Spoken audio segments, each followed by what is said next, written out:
Third ക്വസ്റ്റ്യനിലേക്ക് പോവാം. Motion in പ്ലെയിനിലെ ഒരു ക്വസ്റ്റ്യൻ ആണ്. വെക്റ്റർ എന്ന് പറയുന്ന ടോപ്പിക് എന്നുള്ള ഒരു ക്വസ്റ്റ്യൻ ആണ്. A vector has magnitude same as that of A vector which is 3i plus 4j and is parallel to b vector which is equal to 4i plus 3j. The x and y components of this vector in first quadrant are x and 3 respectively, where x equal to.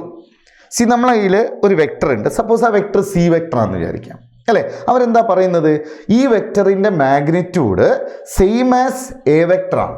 അപ്പോൾ C എന്ന് പറയുന്നൊരു vector ഉണ്ട്, അതിൻ്റെ magnitude same as A vector ആണ്. And it is parallel to B vector ആണ്.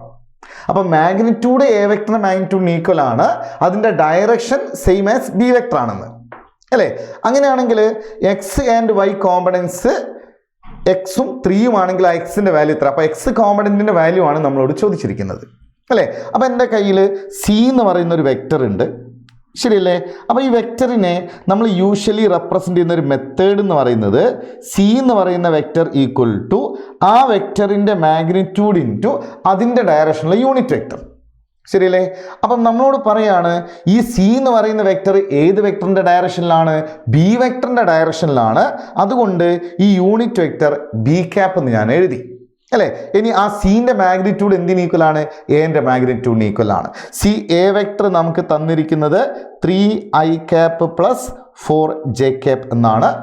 അങ്ങനെയാണെങ്കിൽ A വെക്റ്ററിൻ്റെ magnitude equal root of 3 square plus 4 square എന്ന് വരും. അത് പൈത്തഗോറിയൻ ട്രിപ്പിൾ 5 എന്ന് വരും, ശരിയല്ലേ. അപ്പോൾ എൻ്റെ മാഗ്നിറ്റ്യൂഡ് 5 ആണെങ്കിൽ സീൻ്റെ മാഗ്നിറ്റ്യൂഡും എന്താണ്? സി എന്ന് പറയുന്ന വെക്റ്ററിൻ്റെ മാഗ്നിറ്റ്യൂഡും 5 ആണ് അല്ലേ. അപ്പോൾ നമുക്ക് സീൻ്റെ മാഗ്നിറ്റ്യൂഡ് കിട്ടി. ഇനി നമുക്കറിയാം B cap, C B cap എന്ന് പറയുന്നത് vector B divide by its magnitude അല്ലേ. ആ വെക്റ്റർ ബി നോക്കൂ, 4i plus 3j അല്ലേ. അപ്പോൾ ബീൻ്റെ മാഗ്നിറ്റ്യൂഡ് വരിക റൂട്ട് 4 സ്ക്വയർ പ്ലസ് 3 സ്ക്വയർ, അതും 5 തന്നെയാണ് വരിക. സോ ബീൻ്റെ മാഗ്നിറ്റ്യൂഡും 5 ആണ്. അപ്പോൾ നിങ്ങളെ B cap C B cap is equal to B vector 4i plus 3j whole divide by 5 എന്ന് വരും.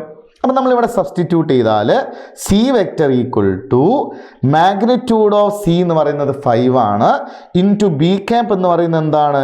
4i cap plus 3j cap whole divided by 5 അല്ലേ. ഈ 5ഉം ഈ 5ഉം കട്ട് ചെയ്തു. അപ്പോൾ C vector equal to 4i cap plus 3j cap അല്ലേ. സി ഈ ഒരു ഇക്വേഷനിൽ നമുക്ക് മനസ്സിലായത് എന്താ?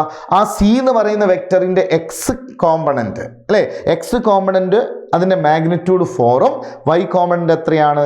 3യുമാണ് എന്നല്ലേ അല്ലേ. പക്ഷെ അങ്ങനെയാണെങ്കിൽ ഈ എക്സിൻ്റെ വാല്യൂ എത്രയാണ്? എക്സ് ഈക്വൽ ടു 4 അല്ലേ. അവർ നമ്മളോട് പറയുന്നത് അല്ലേ, എക്സ് ആൻഡ് വൈ കോമ്പണൻസ് എക്സും 3യും ആണെങ്കിൽ എക്സിൻ്റെ വാല്യൂ എത്രയാണ്? ഇവിടെ എക്സ് കോമ്പണൻറ്റ് മാഗ്നിറ്റ്യൂഡ് എത്രയാണ്? 4 ആണ്. അപ്പോൾ വാല്യൂ ഓഫ് എക്സ് എത്രയാണ്? എക്സിൻ്റെ വാല്യൂ 4 എന്നാണ് നമുക്ക് കിട്ടുന്നത്.